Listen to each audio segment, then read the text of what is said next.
efficiently plug it into a power bank. So you can just put it in here and leave it alone. It'll continue broadcasting. Of course, you can just connect it to the wall or the computer or anything. So just gonna leave that broadcasting there.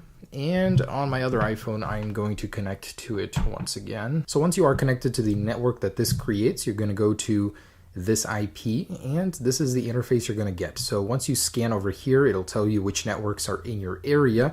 For example, I went ahead and started up a personal hotspot and over here connected to it on this device. So just as a proof of concept, I'm going to show you guys that websites do work on it perfectly. I'm going to go to Jalopnik here and it loads. So connected to the iPhone. So I'm going to choose this guy. This guy's his network, Phone Rebels iPhone. I'm going to select it and then we're going to go to attack. So in here, I'm going to start deauthorizing, so it will prevent this guy from connecting to the network, really anybody on the network. Now, let's try loading up. It just worked a second ago, so it should continue to work, right? Nope, wrong. It will never connect. If I actually jump into the settings over here, you can see that it starts freaking out, and I'm going to forget this network here. So if I try to connect to the Phone Rebels iPhone, it connects, disconnects, connects, disconnects. It will keep doing this in a loop forever. So this thing totally messes with it. And it has nothing to do with the firmware the phone is on. This thing is on iOS 10.3.1, the latest.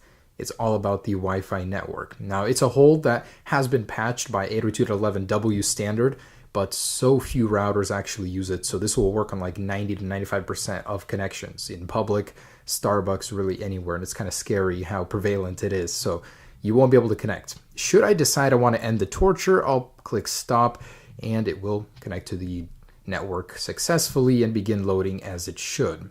So cool.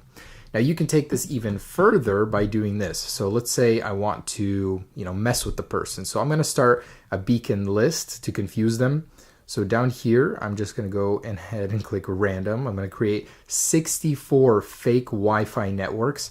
And on the list, click start.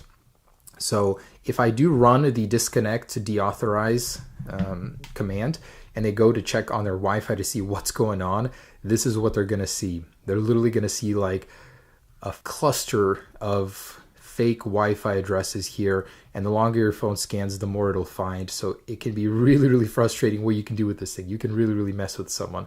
You can even change the names to whatever you want individually.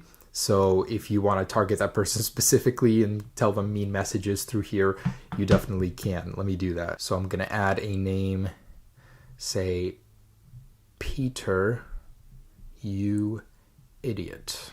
Okay.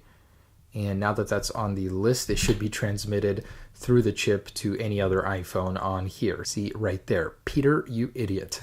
And when you try to connect to them, they will really do nothing. So you can have some jolly good fun with this. Also, if you want to be a little bit more specific, you can actually choose your client. So you'll be able to see who is on that network connected to it. And by doing this, you can target out individual people.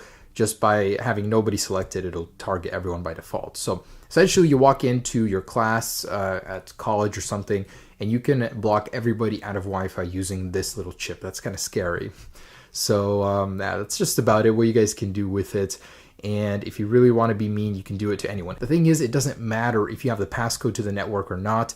It will just mimic the signal and transmit it to everyone, basically blocking their connection. So I just wanted you guys to be aware of this. If you guys want to buy one of these as a hobby, you can find them all over the place. I'm not going to link them because, they could be used for illegal purposes, but just wanted to show you guys how cool this is. I mean, even though you're not going to be able to use it in public, it's still pretty neat to mess around with.